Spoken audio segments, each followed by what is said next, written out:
Hi, Liala from Merlot. Thank you for joining me. Today we're going to be doing yet another series with the Rambouillet fleece that we've been working on. So if you're returning, you'll know that we've finished doing the carding and we did the blending.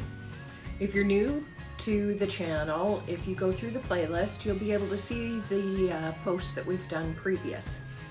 So when we last left off, we were carding and blending wool, so now it's time to get spinning.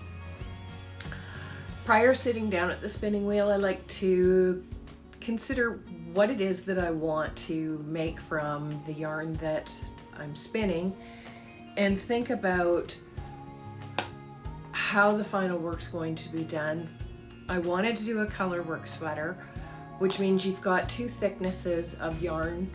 So I wanted something that would be fine. This particular color work sweater was done using a commercially prepared acrylic, and it is a weight of 2, so you're in the sport weight range. Knowing that helps because I can take a piece of the yarn, and this essentially will become my control card. When I set up the spinning wheel, I'm going to be using my Ashford traditional spinning wheel.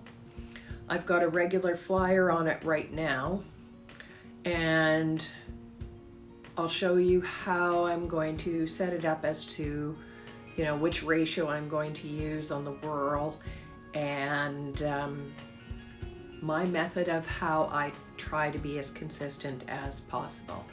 So we're gonna head over to the spinning wheel and we'll get set up with that.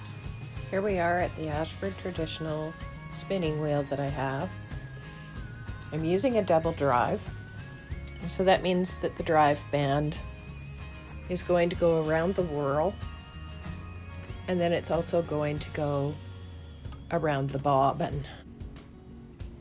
So here we see it going to the whirl and then to the bobbin. I'm using the middle notch of the whirl, which means then that for every time that the large wheel rotates, the flyer will go around 10 times. Prior to sitting down, I will measure out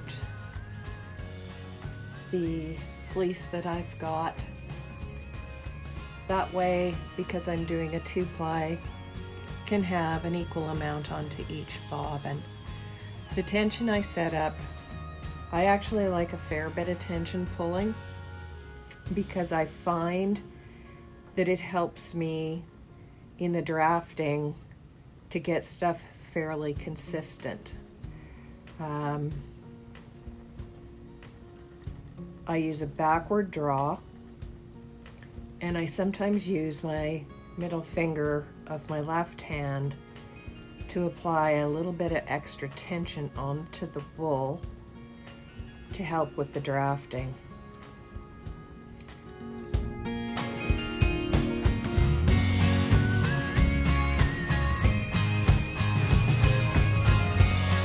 I'm not spinning fast. I'm letting the wheel do the work. And if you look in the area here, just in front of this index finger, that's the bottom of that triangular piece that you will get when you're drafting. And I try to envision that to be the same size, which helps to be fairly consistent in the yarn that I'm spinning so that I'm getting a similar thickness throughout.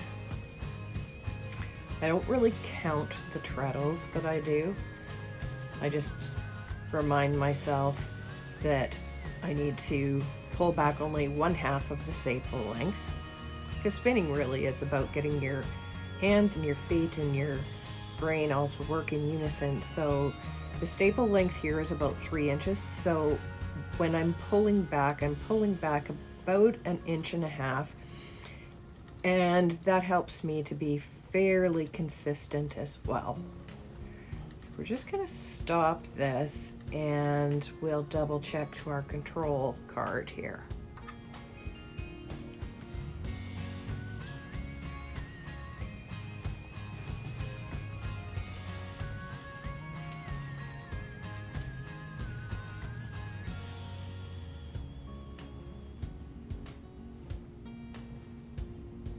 I think that's pretty good.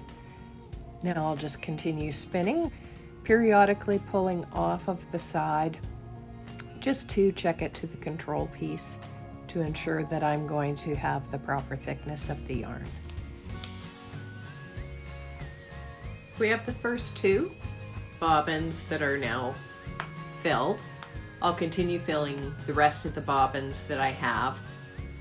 Then the next post we will go through how I set up my Ashford Traditional when I'm doing the plying of them.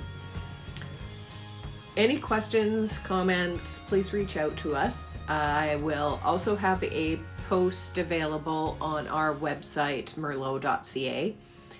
Until next time, thank you for joining me. This is Leila from Merlot. Happy spinning.